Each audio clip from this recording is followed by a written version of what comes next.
আসসালামু আলাইকুম প্রিয় শিক্ষার্থীরা, তোমরা কেমন আছো? আশা করি ভালো আছো। তো আজকের ক্লাসে সবাইকে স্বাগতম। আজকে তোমাদের সাথে আলোচনা করব কমপ্লেক্স সেন্টেন্স নিয়ে। এর আগের ক্লাসে আলোচনা করেছি সিম্পল সেন্টেন্স নিয়ে। তো কমপ্লেক্স সেন্টেন্স কি সে বিষয়ে বিস্তারিত তুলে ধরছি। কমপ্লেক্স সেন্টেন্স যে বাক্যে একটি প্রিন্সিপাল ক্লজ এক বা একাধিক সাবঅর্ডিনেট ক্লজ থাকে।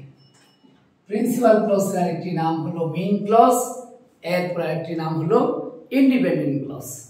যে নামই থাকুক না কেন মনে রাখতে হবে যে principal clause, main clause, independent clause এদের একটি চরিত্র, আর এই ক্লজটি কি কারোর উপর নির্ভর করবে না। আর এর সাথে থাকবে সাবঅর্ডিনেট। সাবঅর্ডিনেট ক্লজ মানে প্রিন্সিপাল ক্লজের অধীনে। আর এটির আরেকটি নাম রয়েছে ডিপেন্ডেন্ট ক্লজ। তো আমরা যদি সাবঅর্ডিনেট ক্লজটা চিনে থাকি তাহলে প্রিন্সিপাল ক্লজ আমরা এমনি চিনে যাব। তো আবার বলছি, একটি প্রিন্সিপাল ক্লজ এক বা একাধিক সাবঅর্ডিনেট ক্লজ থাকলে ওটাকে বলে কি কমপ্লেক্স সেন্টেন্স। তো তোমাদেরকে প্রথমে জানাবো কমপ্লেক্স সেন্টেন্স তুমি কিভাবে চিনবে। অর্থাৎ কমপ্লেক্স সেন্টেন্সে দুটি ক্লজ থেকে একটি প্রিন্সিপাল আর একটি subordinate.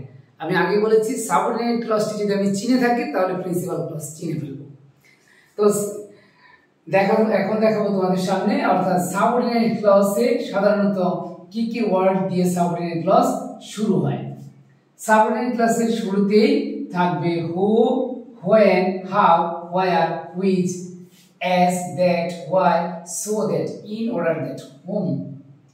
Hardly, scarcely, barely, no sooner, before, after, till, until, because, as, since, such, as, lest, as, then, if, unless, in case, whether, on condition অথবা provided that, supposing that, though, although, as far as, so far as ইত্যাদি দ্বারা কি হবে সূচিত হবে। অর্থাৎ এই ওয়ার্ডগুলি দিয়ে কি সাবঅর্ডিনেট ক্লজ শুরু হবে।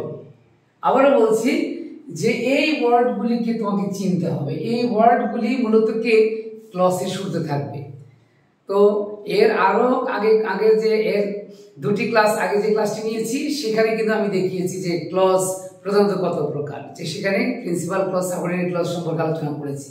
তো আবারও এই বিষয়টা তোমাদের সামনে তুলে ধরছি যে কি কি ওয়ার্ড, যে who, whom, how, where, which, as, that, why, so that, in order that, whom.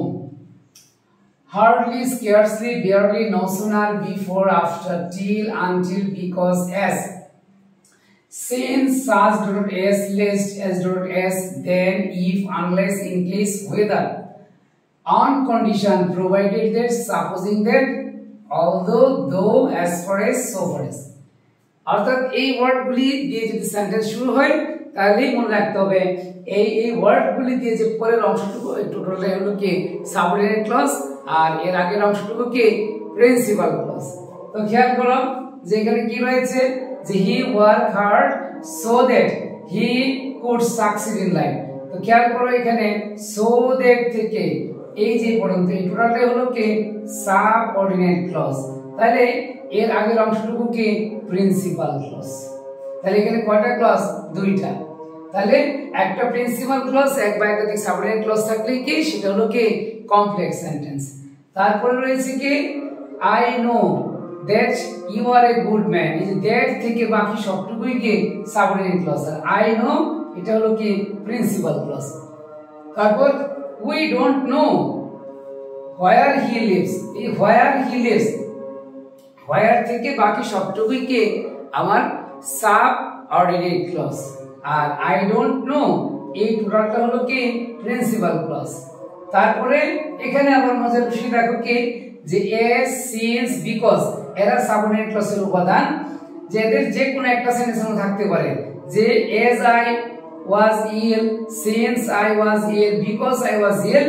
তাহলে কি এই যে এখানে এই ক্লজ দিয়ে যে এই ওয়ার্ডগুলি দ্বারা যখন সেন্টেন্সটা সূচিত হয়েছে অর্থাৎ সূচনা হয়েছে, অর্থাৎ এরপরে কি বলবে একটা মাঝখানে কমা বলবে, অর্থাৎ এই কমার পুরো পর্যন্ত হলো কি সাবঅর্ডিনেট ক্লজ, আর এর পরের টুকু হলো কি প্রিন্সিপাল ক্লজ। এর পরের টুকু কি প্রিন্সিপাল ক্লজ। এরপরে he is so weak that he can not walk, এই যে এখানে দ্যাট থেকে বাকি সবটুকু হলো কি সাবঅর্ডিনেট ক্লজ, আর এর আগের অংশটুকু কি হলো তোমার প্রিন্সিপাল ক্লজ। তো আবারও বলছি, যে বাক্যে একটি প্রিন্সিপাল ক্লজ এক বা একাধিক সাবঅর্ডিনেট ক্লজ থাকে তাকে বলা হয় কি প্রিন্সিপাল ক্লজ। আর সেই সাবঅর্ডিনেট ক্লজ চেনার যে ক্লু, সেই ক্লুগুলো কিন্তু আমি এখানে তোমাদের সামনে তুলে ধরেছি এবং সেগুলি বিস্তারিত কিন্তু এখানে আমি লিখে দিয়েছি। এবং তোমরা যখন ভিডিওটি দেখবে প্রয়োজনে ভিডিওটি পজ করে খাতায় লিখে ফেলবে। এতে কি হবে, তুমি সহজে বিষয়টি বুঝে যাবে এবং কি পরবর্তী সময়ে যখন তুমি পড়বে তখন সেখানে কিন্তু কি এই বিষয়টি সম্পর্কে তুমি ইন ডিটেইলস ব্যাখ্যা করার চেষ্টা করবে, তাহলেই কিন্তু কি তুমি বিষয়টা বুঝে যাবে। তো ক্লাস শেষ করার আগে আবারও বলছি বিষয়টি সম্পর্কে, যে কমপ্লেক্স সেন্টেন্স কি। কমপ্লেক্স সেন্টেন্সে একটি সাবজেক্ট ও একটি ফাইনাইট ভার্ব থাকে এবং কমপ্লেক্স সেন্টেন্সে থাকবে হলো কি সাবঅর্ডিনেট ক্লজ। আমাকে চিনতে হবে সাবঅর্ডিনেট ক্লজ। আমি যদি সাবঅর্ডিনেট ক্লজটি চিনি তাহলে প্রিন্সিপাল ক্লজটি কিন্তু কি আমি সহজে চিনে যাব। এখানে আমি 5টি উদাহরণের মাধ্যমে কিন্তু বুঝিয়েছি তোমাদের। অর্থাৎ এখানে একটা জিনিস বলে রাখি, যদি সাবঅর্ডিনেট ক্লজের উপাদানগুলো সেন্টেন্সের শুরুতে থাকে সেক্ষেত্রে অনেক সময় বাক্যের মাঝখানে কিন্তু কি হবে, কমা হবে। আর সাবঅর্ডিনেট ক্লজ যদি বাক্যের মাঝখানে বসে, অর্থাৎ সাবঅর্ডিনেট ক্লজ দিয়ে যদি বাক্যটা শুরু হয় তাহলে সেক্ষেত্রে কিন্তু কমা থাকবে না। আমাকে কি চিনতে হবে, এই উপাদানগুলি চিনতে হবে। তো আজকের ক্লাস এই পর্যন্ত। পরবর্তী আরেকটি ক্লাস অর্থাৎ কম্পাউন্ড সেন্টেন্স নিয়ে তোমাদের সাথে দেখা হবে। আর এভাবে স্টেপ বাই স্টেপ আমি পরবর্তী পরিবর্তন অর্থাৎ সিম্পল থেকে কমপ্লেক্স, কমপ্লেক্স থেকে সিম্পলের রূপান্তরগুলি নিয়েও তোমাদের সামনে আমি হাজির হব এবং স্টেপ বাই স্টেপ ক্লাস আমার ইউটিউব চ্যানেল এবং ফেসবুক পেজে পাবে। সবাইকে আবারও ধন্যবাদ জানিয়ে আজকে ক্লাসে পর্যন্ত। আল্লাহ হাফিজ।